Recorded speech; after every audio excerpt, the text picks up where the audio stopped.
Hey everybody, Paul Turner here with thediscipleproject.net, and today, you notice by the title, I'm talking about youth rooms, but I'm not talking about my youth room today. I'm talking about this guy right here, John Hires, who is the youth pastor here at Life Church Birmingham. Say hi, John. Hey, John.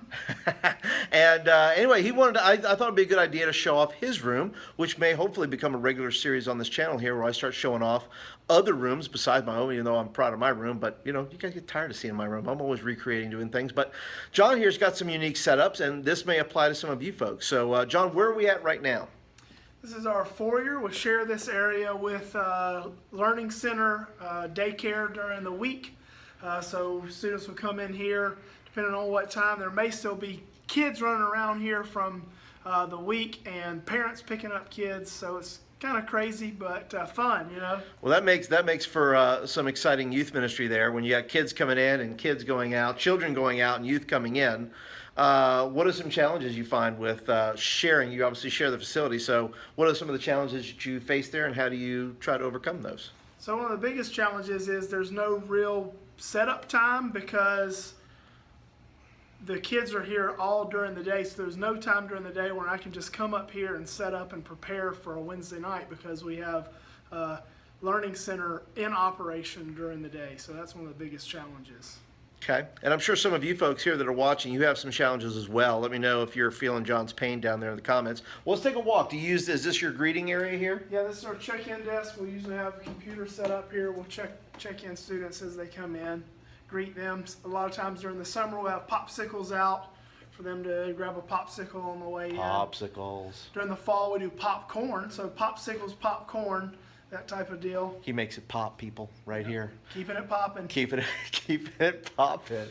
All right, so let's carry on then. This is Welcome Center. Let's move in here. This is a nice little hangout area though too. People hang out, right? Yeah, it's hard to hang out though because you got kids again flowing in and out. So, yeah. We got rocking chairs, of course, because you know, kids love to rock. Of course. Now these here, I do like these lights here. By the way, if you can see these lights, doing a little flashy deal there. Is that a youth thing, or is that a children's church thing? So we just keep them going. We put them there for children's church, but we keep them going there. Okay. Well, it works, right? They're literally just screw in LED light bulbs. They have a little remote. You can set them to one color, but we just have them set to scroll. Okay, very cool. And then you can just use the remote on these to make them do whatever. Yeah. Okay, very cool. All right, well, let's carry on. Let's go into the youth room space here. Very cool looking here. Now, no chair set up today because we have a special event here today, so we had some things going on. Tell us real quick, one thing I noticed here is the floor. What kind of flooring do you have in here? This is rubber flooring, much like you would find in a gym workout space. Rubber flooring, so it is a pain in the butt to clean. If you get something on it, it's hard to mop, it's hard to vacuum just because I would say it would be just the opposite, that it would be hard to clean. That it'd be easy to clean, that if it was a rubber solution there, you just come in and mop and do whatever. Well, it's porous and it's sticky like rubber. So right. When you try to run a mop across it, the mop sticks to it. Oh.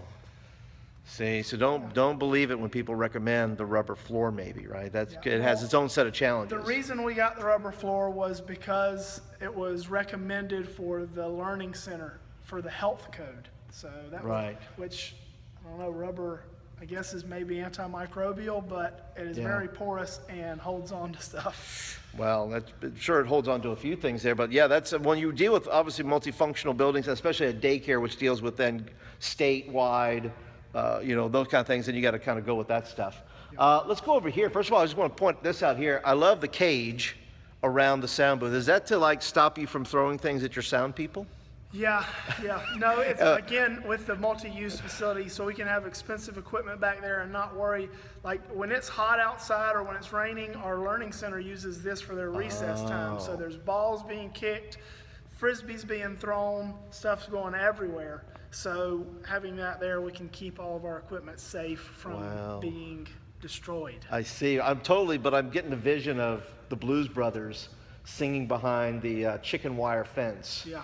and people throwing beer bottles at the thing to make them stop. But that would be good for reflecting any negative insults that may be hurled at the sound crew. In fact, it'd be a good idea. Maybe you could preach backwards, and you could preach from in there and then say whatever you want to say. Right. We noticed too, talking about the lights here, that all your lights are controlled by the computer. They're not individual. They're not just a separate lighting board. They are, done by the computer. What kind of program do you use for that? So we use the Elation program. It's called CompuShow.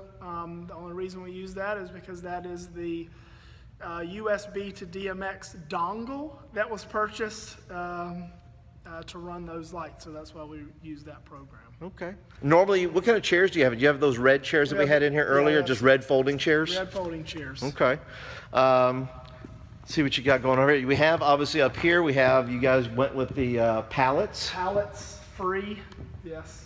Definitely like the pallets. What kind of lights do we have down here? So these, the little glow here we got these going are on. just Elation bar light.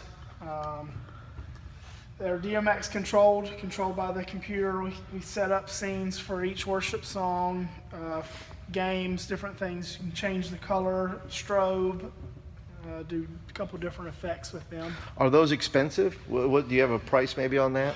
I think those are probably, you can probably get one similar to that for probably $250, something like that. I didn't purchase these. These lights were here when I got here. Okay. And then over here, I noticed something very popular too. These are corrugated plastic. It's a corrugated plastic with 2x2 painted black frame. We just put it in there. This is the natural color, so it's not white. It's natural, and it means that the light will pass through it very clearly as compared to the white, where it's hard to get light to show through it. So natural. You're talking about natural color. It's called natural color. Corrugated. It's Coroplast for short. Coroplast, okay. Yeah, not to be confused with chloroplast, which is what plants use to take sunlight to use photosynthesis to create energy. Photosynthesis. Sorry if you're a SpongeBob fan, you get that. But I've seen a lot of people. What is the difference between this and people that use filters? Maybe they use those, I'm talking about the air conditioner filters, those big square ones that they kind of build them out. Is there much difference between using this than using the filters? Probably not, except for this is, a lot more rigid.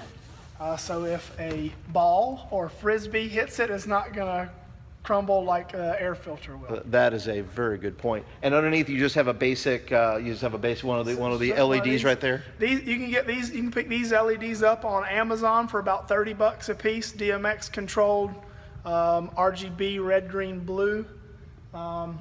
They have a bunch of them that have a bunch of little individual lights. These have a filter over each light, so it disperses the light a little better. You can pick up the ones that have white in them for about $60, and then they actually have red, green, and blue in each filter, where this one has only one color per filter. Okay. Now, pretty much the same setup, same design over here. Let me ask you just a couple of final questions here. What are the pros and cons of this setup here? Now, we talked a little bit about the floor. We talked a little bit about out there. Tell me some of the pros of this kind of setup, and then we'll get into maybe some changes you'd like to make in the future. What are some things that are working for you right now? How does this room as is it conducive for your youth meetings and how kids come in and fellowship and do other things? Okay, so the pros are it's here, we have it, so that's good. We have some decent lights, that's good. Sound system works. There's no major issues with any of our lights or sound, so that's always nice to be able to come into the room and know that everything's pretty much going to work like it's supposed to. It's a pretty versatile stage. It's just black and has plenty of space to do stuff. We'll change scenes and sets. And the kids' church, we share this space with kids' church for Sunday, so tomorrow kids will be in here and they'll do stuff. This is a lot easier to clean because it's just painted black wood, and you can spill eggs from egg roulette or pie in the face, whatever, and you just wipe it up with a mop. So those are a couple of good pros.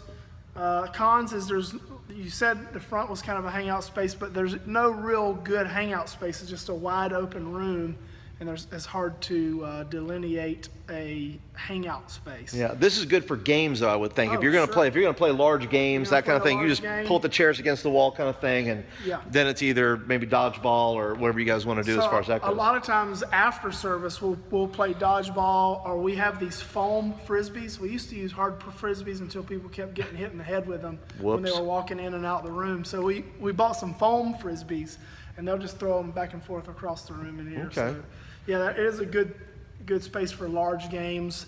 You can set up obstacles and do Nerf guns or airsoft or whatever in here. It's good for that. Yeah. So if you could make a change in this room, what or maybe you're planning on making some changes, what do you think some changes you would make in this kind of room to help, and what purpose would it serve? In other words, if you're going to make a change, because we should always, change our rooms according to, things that we want to do, what are some changes you're going to do, and what purpose do you think it'll fulfill? So one thing that we do that you don't see here today is we have a bunch of pipe and drape that will run in different areas to kind of break the room up depending on what we're doing. And then another change for the near future, I don't know if you can see this area up here, but we actually have a loft up here. I do, I see that. But there's no access from here. So you can't go through those doors over there? No, that's storage. Okay. So one thing that we have in the works is a spiral staircase to go up from in here to there. So when students come in, they'll have a place with some games. There is an air hockey table up there, but we'll have some games and music and stuff up there. They can hang out before and after service. Okay, that's kind of cool, though. That's go into the lofty space there. And John, I appreciate you just coming and sharing your room with us and with the audience here today, because like I said, there's a lot of youth pastors don't get out to go to other churches or other places to see what other people are doing. If you could give these guys a tip, if you give them a little tip about youth room or about even meeting space or things like that, what would you tell them? I would say use what you have. Use what you have to the best of your ability, and look for input from your kids. What do they want?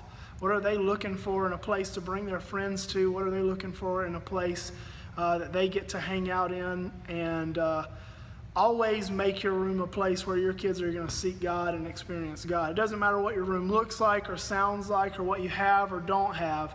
If you focus on what you do have, which is the power of God, the presence of God in your room, who cares what all the other stuff is? Best advice ever from John Hires, everybody, right here. If you like John's room, if you don't like John's room, just go ahead and leave some comments down below for John, and he'll be checking it out. John, just quick email, if anybody would like to email you and just ask you questions more about your maybe your programs, your computer programs, lighting, that kind of stuff, where can they reach you at? Sure, you can email me at John, John, @lifechurchal.com. All right, guys. Well, that's it for today. Appreciate you guys being here. If you're brand spanking new to the channel, thank you so much for joining us for this episode. If you'd like videos like this in your inbox on a regular basis, hit the subscribe button right there where the light will shine on the subscribe button right there, and you can click it, get videos like this in your inbox. And if you're a regular, hit that thumbs up button. That's when you like the video and you want more of them. And we'll get back to you next time, maybe with a different room. How about that? So let me know what you think about this aspect here of showing off different rooms. And once again, I want to thank John for being a part of the show today, and please applaud him and give him some kudos down below. All right, that's it for today, guys. I'll see you guys next time. Bye.